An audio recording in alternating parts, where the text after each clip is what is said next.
করেই মুছে কিছু খেতে ইচ্ছে করলো, তাই ঘুম থেকে উঠে এমন কিছু বানিয়ে নিয়েছিলাম যেটা গ্রাম অঞ্চলের সবার কাছে খুব পছন্দের একটি খাবার। তো যাই হোক, সেজন্য আমি প্রথমে পুকুরের পাশে যে আলু পাতা থাকে সেখান থেকে আলু পাতাগুলো তুলে নিচ্ছি। আলু পাতাগুলো তোলার একটাই কারণ হচ্ছে ধনিয়া পাতা ঘরে ছিল না, তাই ধনিয়া পাতার কাজটা আলু পাতা দিয়ে সেরে নেব।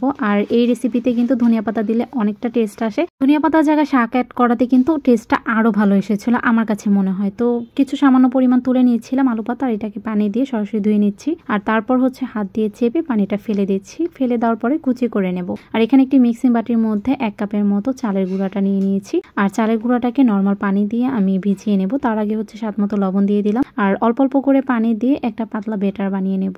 এই ব্যাটারের ঠিকটা ঠিক কেমন হবে দেখিয়ে বুঝে নিতে হবে, না ঘন না পাতলা। অল্প অল্প পানি দিয়ে ব্যাটারটা বানালে কিন্তু খুব ভালো হয়, আর একসাথে পানি অ্যাড করতে গেলে কিন্তু বোঝা যায় না।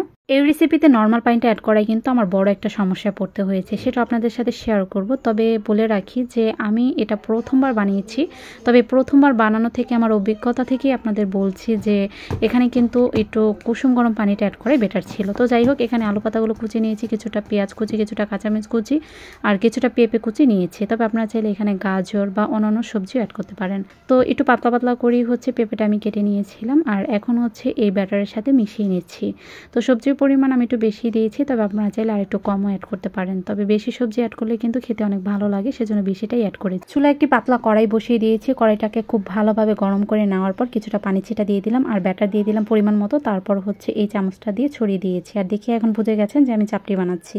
এই পিঠাটা বানানোর জন্য দরকার ছিল আমার ফ্রাই প্যান, আর এই ফ্রাই প্যানটা কোনো কাজেরই ছিল না। আর এমনিতেও তেল তেলে কড়াই হলেও কিন্তু বেস্ট হয়, আর মাটির খোলাতে কিন্তু এই পিঠা ভাজার জন্য বেস্ট। প্রথম যে ব্যাটারটা আমি করেছিলাম সেটা কিন্তু এভাবেই আমার চলে গেছে, আর 5 মিনিটের পিঠা আমার বানাতে গিয়ে প্রায় 1 থেকে 1.5 ঘন্টা চলে গেছে, আর এর থেকেও বেশিও সময় হতে পারে। তো উপর থেকে একটু তেলও দিয়ে দিয়েছিলাম।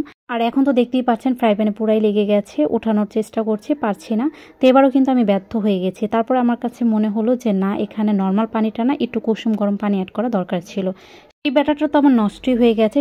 পরে আবার কিন্তু আমি আবারও কুসুম গরম পানি দিয়ে সেম ব্যাটারটা বানিয়ে নিয়েছি। তারপর এই কড়াইয়ের মধ্যে তেল দিয়ে বেশ কিছুক্ষণ চুলায় জাল করে নিয়েছি, মানে গরম করে নিয়েছি।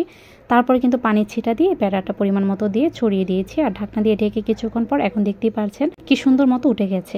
তো এরকমই হয় আমাদের ক্ষেত্রে, নতুন কিছু ট্রাই করতে গেলে ভুল হবে, পরবর্তীতে কিন্তু আমরা শিখে যাব ইনশাল্লাহ। কথায় আছে না, একবার না পারলে দেখো শতবার। সেজন্য যদি নাও পারি সেই কাজ নিয়ে কিন্তু আমাদের সামনে এগিয়ে যেতে হবে, ধৈর্য হারালে চলবে না। তো এমনটাই আমি করেছিলাম। আরেকটি রেসিপিতে আমি দেখেছিলাম যে ঠান্ডা নর্মাল পানি দিয়ে কিন্তু এই ব্যাটারটা তৈরি করে। তো ওই রেসিপিটা সে কিভাবে বানিয়েছে আমি জানি না, তো ওইটা ফলো করেই কিন্তু আমার এই সমস্যাটা হয়েছিল।